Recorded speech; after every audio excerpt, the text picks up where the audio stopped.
warahmatullahi wabarakatuh. Alhamdulillah, alhamdulillahilladzi arsala rasulahu bil huda wa dinil haqq liyudhhirahu ala dini kullih fakafa billahi syahida. Asyhadu an la ilaha illallah wahdahu la syarika lah wa asyhadu anna Muhammadan abduhu wa rasuluh. Allahumma shalli ala Muhammad wa ala alihi wa ashabihi wa man tabi'ahum bi ihsan ila yaumil qiyamah.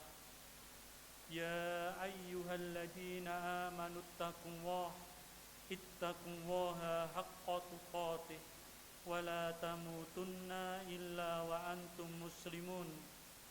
Amma ba'd, fa inna asdaqal hadisi kitaballah wa khairal hadi hadi Muhammad sallallahu alaihi wasallam wa syarrul umur muhdatsatuha fa inna kulla muhdatsatin bid'ah wa kulla bid'atin dhalalah wa kulla dhalalatin finnar.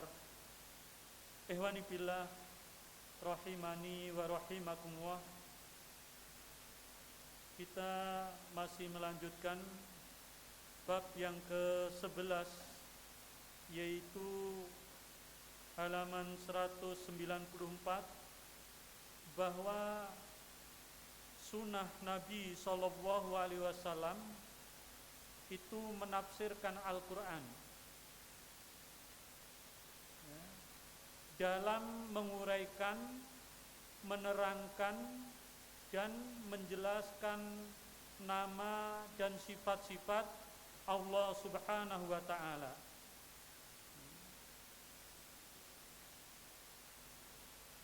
Namun di sini penulis menjelaskan bahwasanya pembahasan ini nantinya akan dikhususkan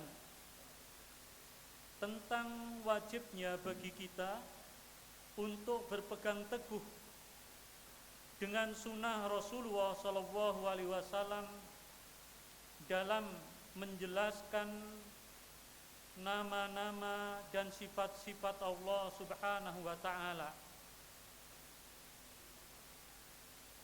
Walaupun kita tahu bahwasanya sunnah Rasulullah SAW itu menjelaskan seluruh sisi-sisi yang ada di dalam agama ini, ya, menjelaskan seluruh sisi-sisi, baik itu berkaitan dengan masalah ibadah, masalah akidah, kemudian masalah ibadah, kemudian masalah muamalah, semua dijelaskan oleh Rasulullah melalui sunnah beliau sallallahu alaihi wasallam yang mulia. Oleh karena itu, ikhwani fillah azzakumullah, prinsip inilah yang nanti akan membedakan antara ahlu sunnah wal jamaah yang sesungguhnya dengan firqah-firqah atau kelompok-kelompok yang menyelisihi daripada ahlu sunnah wal jamaah. Karena ahlu sunnah wal jamaah menerima apa yang menjadi ketetapan Rasulullah SAW di dalam sunnah beliau ketika menjelaskan, menguraikan hal-hal yang berkaitan dengan nama-nama dan sifat-sifat Allah Subhanahu wa Ta'ala. Hal ini berbeda dengan firqah atau kelompok yang menyelisihinya. Mereka menggunakan takwil, mereka menggunakan perasaan, mereka menggunakan akalnya di dalam mengimani masalah nama-nama dan sifat-sifat Allah Subhanahu wa Ta'ala. Maka penulis syarah ini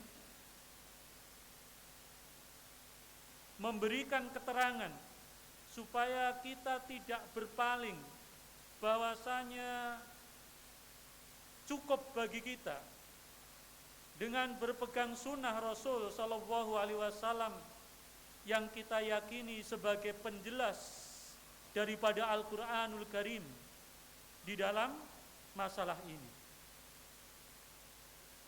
Sebagaimana firman Allah Subhanahu wa taala, wa anzalallahu 'alaikal kitaba wal hikmah, dan Allah telah menurunkan Alkitab, yaitu Al-Quran, dan Al-Hikmah kepadamu. Al-Hikmah di sini adalah maksudnya as-sunnah, ya, sunnah Rasulullah Sallallahu Alaihi Wasallam. Kemudian dalam ayat lain juga dijelaskan, wa yu'allimuhumul kitaba wal hikmah, dan mengajarkan Alkitab dan hikmah kepada mereka. Hikmah maknanya adalah sunnah Rasul Sallallahu Alaihi Wasallam.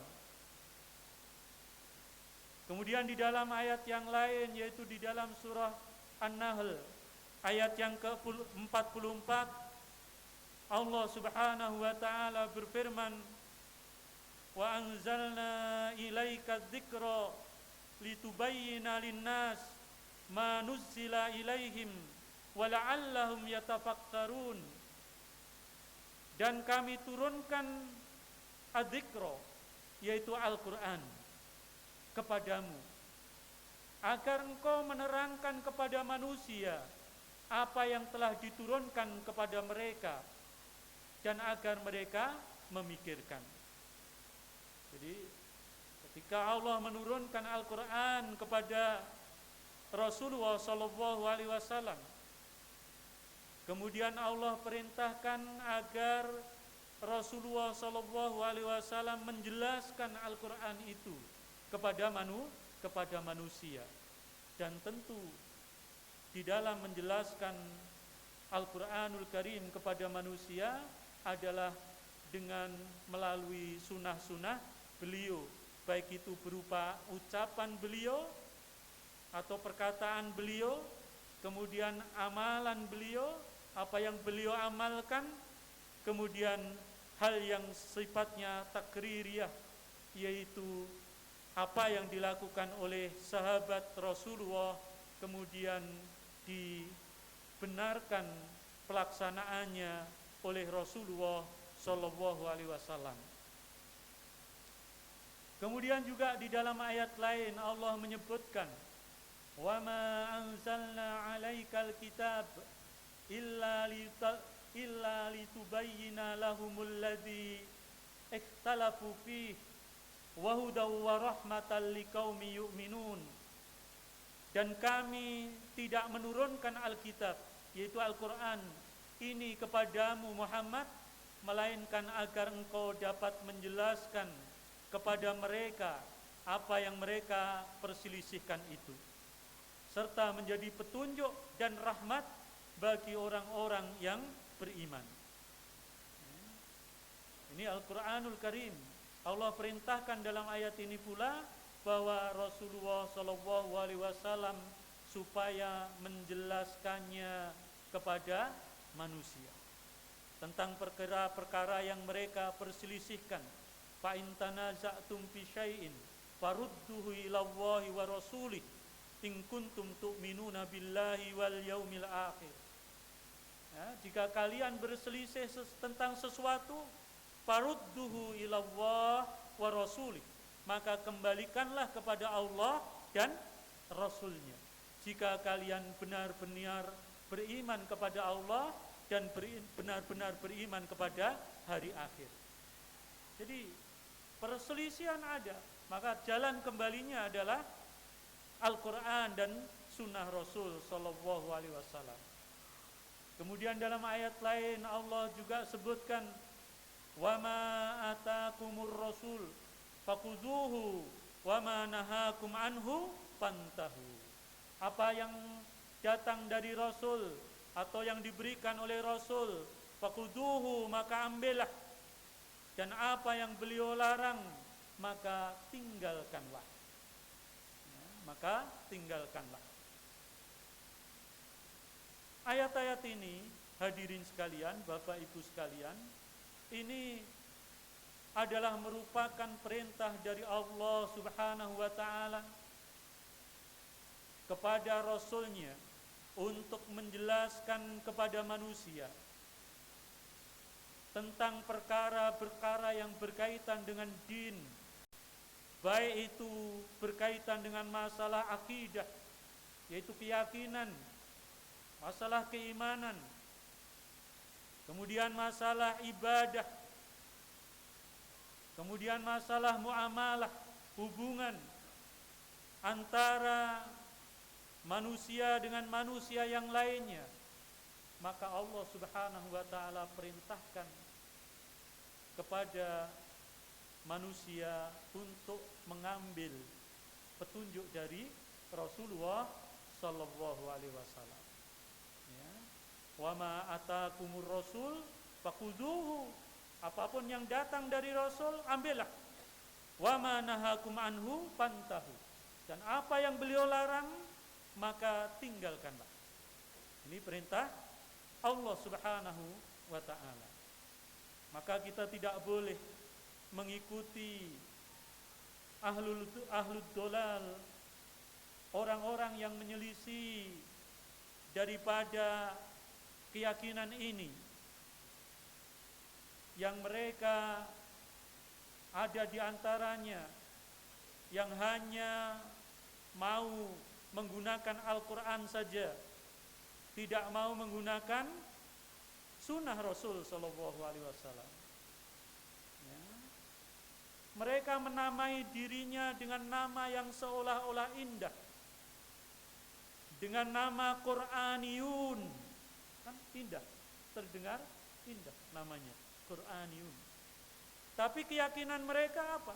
Keyakinan mereka hanya mendasarkan agama ini kepada Al-Quran saja, tidak mau mengambil sunnah Rasul sallallahu alaihi wasallam. Maka mereka adalah kelompok yang sesat dan menyesatkan. Karena Allah perintahkan agar mengambil juga dari Rasulullah sallallahu alaihi wasallam. Ya. Ada juga kelompok yang memilah-milah, yaitu dari kalangan ahlul kalam, dari kalangan Mu'tazilah,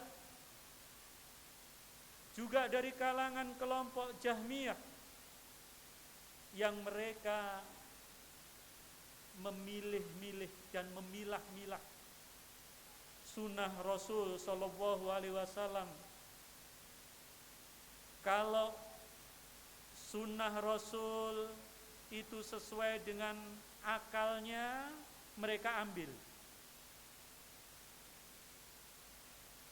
Kalau tidak sesuai dengan akal, maka mereka tolak. Ini kelompok Mu'tazilah atau kelompok Jahmiyah.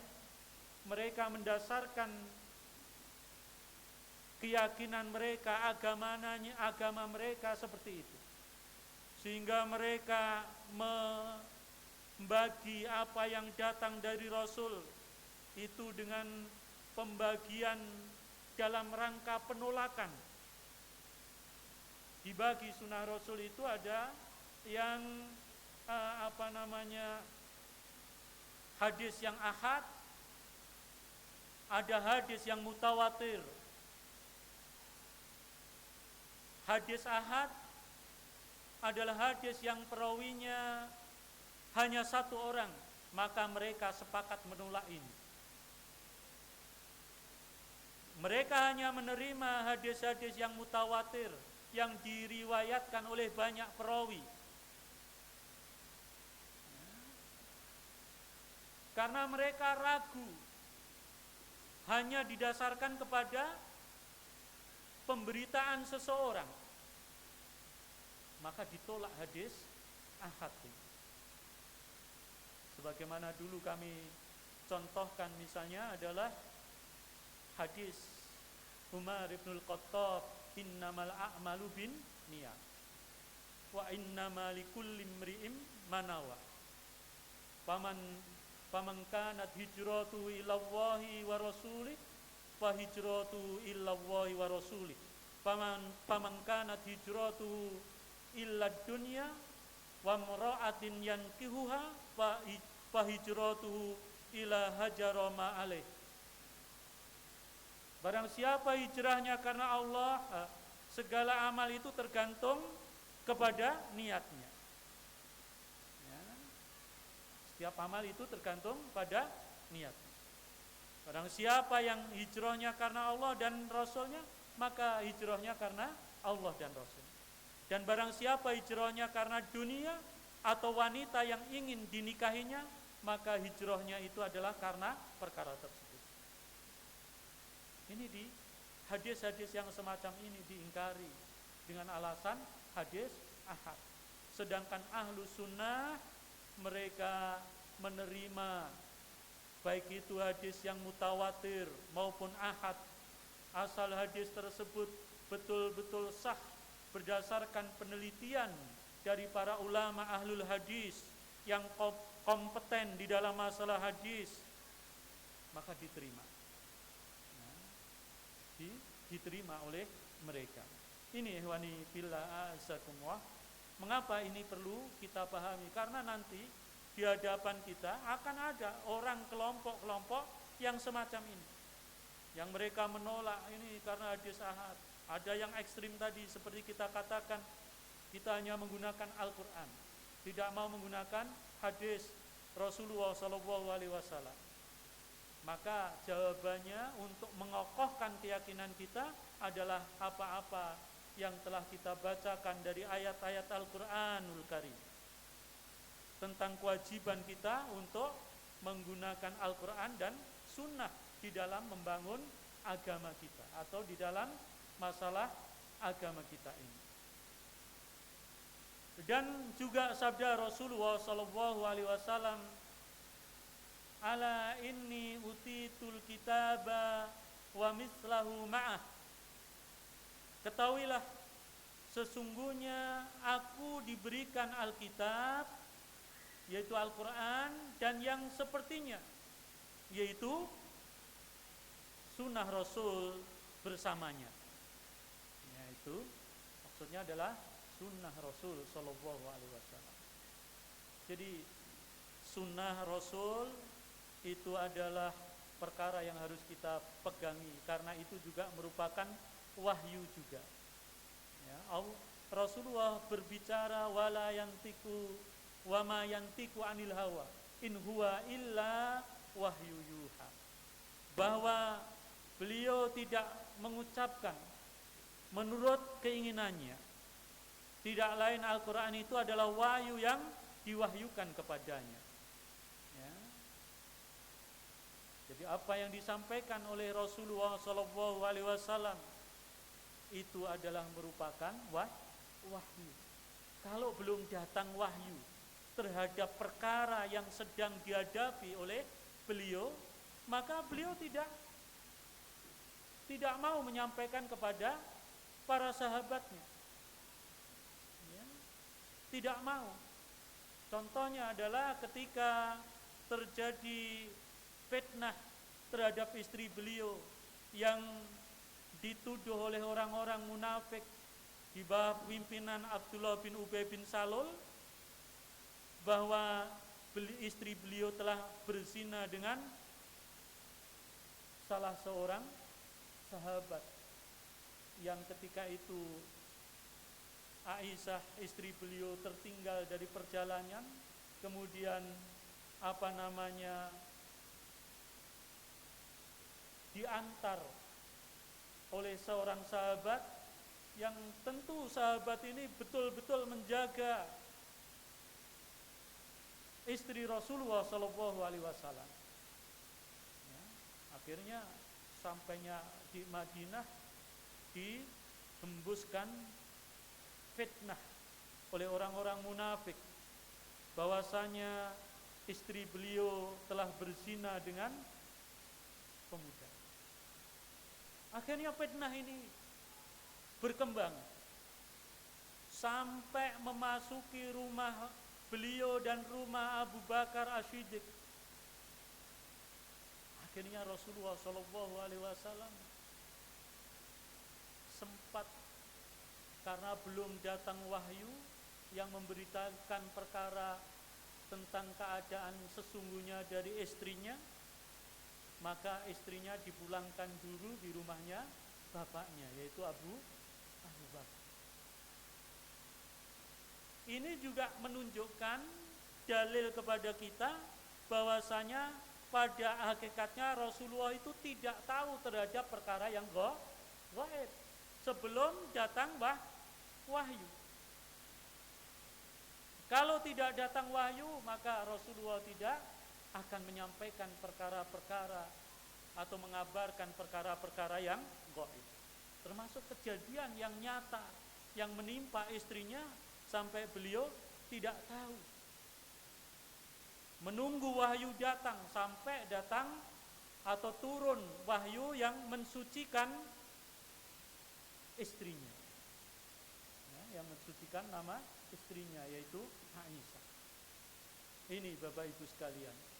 Jadi apa yang setiap beliau sampaikan itu tidak berdasarkan hawa nafsu, tetapi berdasarkan wahyu yang diwahyukan oleh Allah Subhanahu wa ta'ala. Karena dengan prinsip atau keyakinan seperti ini, kita sekarang sudah mempunyai keyakinan dan benteng yang kuat untuk menghadapi atau menjawab pernyataan-pernyataan orang yang menolak hadis-hadis Rasulullah SAW, baik itu yang berkaitan dengan masalah akidah, berkaitan dengan masalah muamalah atau masalah ibadah, maka kita bisa menolaknya. Dan kalau ada yang mereka meyakini seperti itu, maka kita tahu bahwa keyakinan seperti itu adalah keyakinan yang batil, ya, yang menyelisih daripada manhaj Ahlus Sunnah wal Jamaah. Kemudian di sini dinukilkan perkataan Imam Ahmad bin Hambal rahimahullah berkata tentang hadis-hadis yang berkaitan dengan sifat-sifat Allah Subhanahu wa ta'ala. Beliau mengatakan, nu'minu biha wa nusaddiqu biha wa la naruddu syai'a minha idza kanat asanidu sihaha. Kita mengimaninya dan membenarkannya serta tidak menolak sedikit pun darinya jika isnadnya adalah sahih, sanadnya adalah sahih, perawi-perawi yang meriwayatkan hadis tersebut adalah sahih. Dan tentu ini adalah diserahkan kepada ahlinya, yaitu para ulama ahlul hadis yang mereka betul-betul berusaha meneliti dan betul-betul mengadakan penelitian yang dakik, yang sangat detail berkaitan dengan hadis-hadis Rasulullah SAW. Ya, ini. Namun saat ini muncul dari mulut orang-orang atau seorang yang suka memfitnah dakwah yang mulia ini dengan berusaha menjatuhkan seorang ulama ahlul hadis abad ini, yaitu Muhammad Nasiruddin bin Nuh Al-Albani rahimahullahu ta'ala. Ya, ini direndahkan dengan mengatakan dia itu enggak punya guru, dia hanya tukang jam. Memang beliau profesinya sebagai tukang jam, tetapi berkaitan dengan ilmu hadis maka beliau adalah seorang ulama yang diakui oleh para ulama-ulama sedunia berkaitan dengan penelitian beliau, sehingga beliau dalam kitabnya menjelaskan tentang silsilah hadis yang sahih dalam beberapa jilid. Kemudian juga beliau menulis tentang hadis-hadis yang dhaif, silsilah hadis dhaifah. Dan tentu ini membutuhkan ilmu yang luar biasa. Kemudian juga menulis kitab-kitab yang lainnya yang banyaknya luar biasa. Namun ada seorang yang merendahkan dan mengatakan mahasiswa saya yang masih S1 bisa melaksanakan yang seperti itu. Ya doktor memang, tapi doktor filsafat. Omongannya menarik. Bagi orang yang nggak punya filter, nggak punya ilmu untuk membantah tentang omongannya, ini akan tertarik dengan omongannya. Sehingga banyak followernya, banyak orang-orang yang mengikutinya karena memang bahasanya itu menarik. Sudah rame kalau di medsos ya. Rozi ya, namanya Ar-Rozi Hasim, Dr. Rozi Ar-Rozi, pernah ya mendengarnya? Omongannya sudah melantur berkaitan dengan Syekh Nashiruddin Al-Albani rahimahullah. Dia mencela Syekh Soleh Al-Fauzan, mengatakan bahwasanya kitab yang beliau tulis yaitu tentang akidah Ahlus Sunnah wal Jamaah, kitab Tauhid, itu menciptakan zombie-zombie yang siap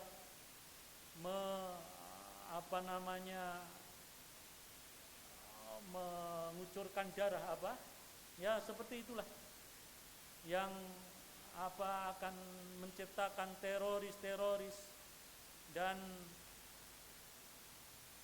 omongan-omongan kotor yang lainnya yang dia keluarkan. Ya, omongan-omongan kotor yang lainnya yang ia sampaikan. Ini ada yang seperti itu. Maka kita harus tahu agar kita itu tidak menjadi orang yang goncang, mudah terpengaruh. Kenapa seseorang itu mudah terpengaruh? Karena enggak punya basic, enggak punya dasar pengetahuan berkaitan dengan permasalahan tersebut. Saking mudah terpengaruhnya, akhirnya ada prinsip yang keluar, yang penting ambil baiknya, buang buruknya. Siapa kita tahu ambil baiknya, buang buruknya. Kalau sudah begitu nggak usah ngaji. Wes tahu yang baik, buruk tahu kok, nggak usah ngaji. Yang baik-baik kan sudah tahu, untuk apa ngaji? Padahal dia baru pemula mengaji awal. Sudah mengatakan ya, kita ambil pengajian di sana-sana, nanti kita timbang-timbang, kita ambil yang baiknya, kita buang yang buruknya dan sebagainya. Seperti itu. Ketika kita dilontarkan sebuah subuhat berkaitan dengan masalah akidah misalnya, kita menjadi linglung, menjadi enggak tahu. Loh, ini mengatakan Allah berada di atas ars. Yang ini mengatakan Allah di mana-mana. Yang ini mengatakan Allah menyatu dengan makhluknya. Yang mengatakan Allah di atas ars, berdalil Ar-Rahmanu 'alal arsy istawa. Yang mengatakan Allah di mana-mana, berdalil wa huwa ma'akum aina ma kuntum, dan dia bersama kalian dimanapun kalian berada. Ada yang mengatakan Allah dekat dengan makhluknya, dengan berdalil bahwa Allah itu lebih dekat dari urat nadi kalian. Berarti bener kabeh. Iya toh, semua menggunakan dalil. Semua menggunakan dalil. Akhirnya ya sudahlah diikuti. Orang-orang seperti ini akan menjadi orang yang mumayik, bingung, plim-plim-plang, ya, seperti itu. Maka harus diketahui dulu prinsip-prinsip ahlu sunnah di dalam membicarakan permasalahan tersebut. Bagaimana permasalahannya itu dikembalikan kepada salafus soleh di dalam memahaminya, ya, di dalam memahaminya. Ini Bapak Ibu sekalian. Selanjutnya kita masuk ke bab yang ke-12, bahwasanya ahlu sunnah wal jamaah menetapkan sifat al-ulu, ya, yaitu sifat ketinggian bagi Allah Subhanahu wa ta'ala. Sifat al-ulu, sifat tinggi atau sifat ketinggian, ini adalah merupakan sifat dzatiyah dari Allah Subhanahu wa ta'ala dan tidak terpisah darinya. Karena Allah Subhanahu wa ta'ala dikatakan sebagai sifat dzatiyah karena Allah ta'ala senantiasa disifati dengan sifat ini dan tidak akan terpisah dari sifat ini. Artinya Allah terus-menerus disifati dengan sifat ulu, sifat ketinggian. Dan kita ahlu sunnah wal jamaah mengimani, menerima dengan penuh keimanan apa yang telah diberitakan oleh Allah Subhanahu wa ta'ala dan Rasulnya. Ya, tanpa melakukan apa? Kita masih ingat? Tanpa melakukan 4 hal, yaitu tidak melakukan tahrif yang pertama. Yang kedua, tidak melakukan taktil. Tahrif tadi maknanya adalah merubah atau menyelewengkan, baik itu lafadznya maupun maknanya. Kemudian tidak melakukan taktil, penolakan, baik itu kulliyah, seluruhan, maupun juz'iyah, maupun sebagian dari nama dan sifat-sifat Allah Ta'ala. Kita tidak melakukan itu. Wala tamsil, dan kita tidak memisalkan Allah dengan makhluknya atau tasbih, menyerupakan Allah dengan makhluknya. Dan kita tidak melakukan ta'yif, yaitu menanyakan kaifiyahnya, menanyakan bagaimananya. Kita imani dengan penuh keimanan, termasuk juga sifat ulu ini, yaitu ketinggian Allah Subhanahu wa ta'ala. Ya. Karena dalil-dalil dari Al-Quran maupun Sunnah itu menunjukkan perkara tersebut. Nah, di sini saya akan bawakan dalil-dalil dalam masalah ini dari kitab yang ditulis oleh Ustadz Firanda Adirja, karena setelah ini lebih lengkap pendalilannya, ya, dan juga lebih terinci, namun banyak yang sama dari kitab syarah ini yang ditulis oleh Ustadz Yazid ini. Ya.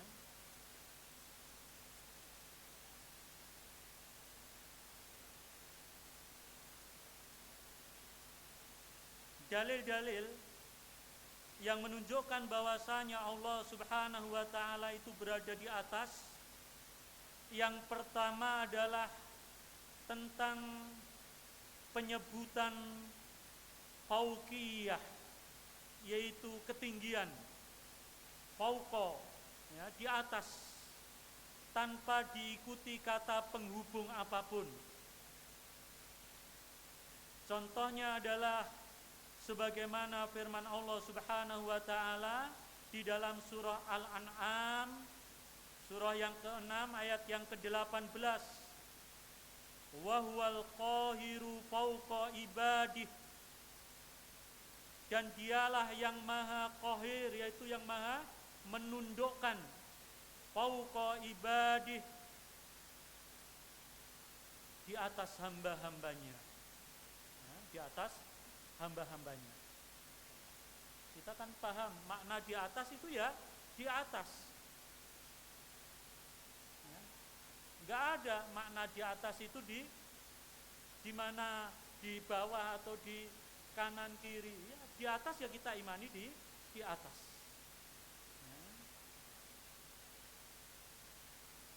Kemudian dalil yang kedua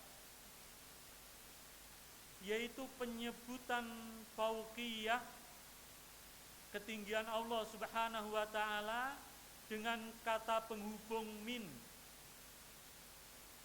Seperti firman Allah Subhanahu wa taala di dalam surah An-Nahl ayat yang ke-50. Walillahi yasjudu ma fis samawati wa ma fil ard min dabbatin wal malaikatu wa hum la yastaghfirun yakhafuna rabbahum min fawqihim wa yaf'aluna ma yu'marun. Dan milik Allah sajalah segala sesuatu yang ada di langit dan di bumi. Semua milik Allah Subhanahu wa taala. Berupa makhluk melata dan para malaikat dalam keadaan mereka tidak sombong. Mereka takut terhadap Rabb mereka yang berada di atas mereka. Ya. Yaqafuna rabbahum min fawqihim. Ya, mereka takut terhadap Rabb mereka yang berada di atas mereka. Ini Zat Allah fauqa ibad, berada di atas hamba-hambanya. Ayat ini dijelaskan oleh Ibnu Khuzaimah rahimakumullah, fa'alamana al-jalilu jalla wa ala fi hadhihi al-ayah anna rabbana fawqa malaikatihi wa fawqa ma fis samawati wa ma fil ard min dabbah wa a'lamana annal malaikatu yakhafuna rabbahum alladzi fawqahum. Nah, dijelaskan oleh Ibnu Khuzaimah, maka Allah yang maha mulia dan maha tinggi memberitahukan kepada kita dalam ayat ini ya, bahwa Rabb kita berada di atas para malaikatnya dan berada di atas segala yang ada di langit dan di bumi berupa makhluk melata. Dan Allah mengkabarkan kepada kita bahwa para malaikat takut terhadap Rabb mereka yang berada di atas mereka. Ini penjelasan para ulama. Ibnu Khuzaimah yang oleh Ibnu Katsir dikatakan bahwa beliau adalah imamnya para imam ya, dan beliau adalah seorang yang bermazhab Syafi'i ya. Ini Ibnu Khuzaimah. Beliau juga merupakan guru dari Imam Bukhari dan juga Imam Muslim. Gurunya Imam Bukhari dan Imam Muslim. Ibnu Khuzaimah ini.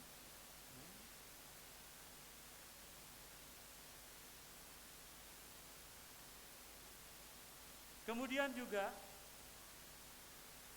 disebutkan di sini bahwasanya dalam hadis bahwa Rasulullah SAW menyatakan kepada Sa'ad bin Mu'adz. Sa'ad bin Mu'adz ini adalah sahabat Rasulullah SAW. Ketika Sa'ad memberikan keputusan terhadap Bani Quraidah, yaitu salah satu suku Yahudi yang ada di Madinah. Ketika mereka melanggar perjanjian, maka Rasulullah menyerahkan keputusan ini kepada Sa'ad bin Mu'adz untuk memutuskan keadaan mereka. Sallallahu alaihi wasallam kepada Sa'ad, laqad hakama bihimul yauma bihukmillah alladhi hakama bihi min fauqi sab'i samawat.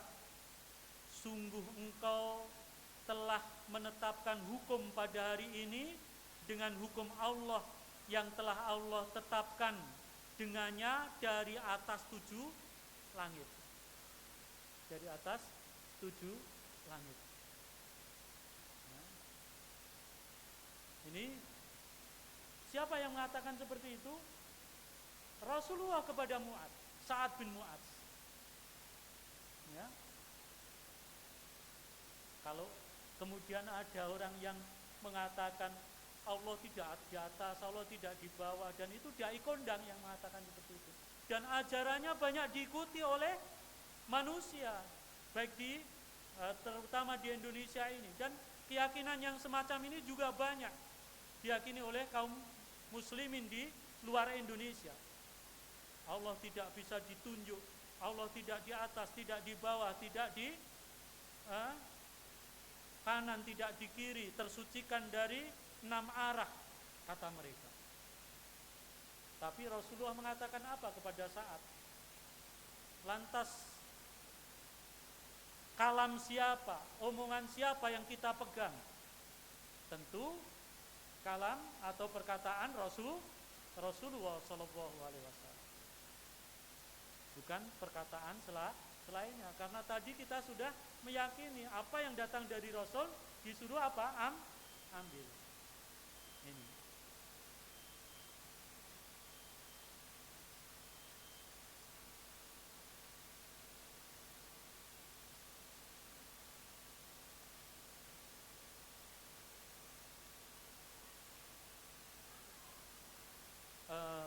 Nanti kita lanjutkan tentang yang lainnya, ya. Dalil-dalil di sini beliau menjelaskan ada sampai 12 poin yang berkaitan dengan ini, dan ini perlu kami sampaikan kepada ikhwah sekalian karena subuhat ini menyambar-nyambar, ya. Fitnah ini menyambar-nyambar, apalagi kalau disampaikan oleh orang-orang yang mempunyai kemampuan retorika yang bagus, maka banyak orang yang terfitnah. Fitnah itu menyambar-nyambar sementara hati itu lemah. Maka agar hati kuat, keyakinan kita kuat, harus kita kokohkan keyakinan ini atas hujah berdasarkan ilmu, sehingga kita tidak menjadi gunjang ganjing. Kalau masalah ini saya tidak mengambil ilmu mereka, tapi kalau masalah yang lain kita ambil ilmu mereka. Kadang-kadang orang seperti ini. Apakah kita ada jaminan keselamatan dari perkara-perkara yang lain? Misalnya perkara ibadah, perkara muamalah. Dan biasanya kalau i'tiqad atau keyakinan atau akidah itu menyimpang, akan membuka peluang kepada penyimpangan-penyimpangan yang lain di dalam masalah ibadah, di dalam masalah muamalah, akan terjadi penyimpangan. Maka jangan kemudian kita merasa pede. Wah, saya nanti bisa pilah-pilah. Ini yang baik saya ambil, yang tidak saya buang. Nah,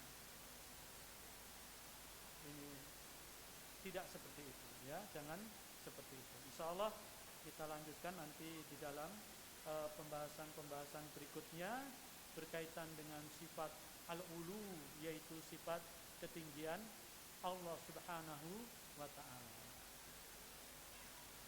Ada pertanyaan? Nanti kita jawab. Sudah masuk Isya, kita adzan dulu, ya. Sampun masuk ya. Insyaallah nanti kita jawab sesudah itu.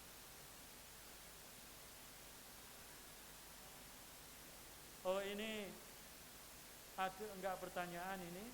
Bismillah, mohon doanya untuk Bapak Sarmidi, yaitu jamaah kajian malam Jumat yang sedang sakit sukron.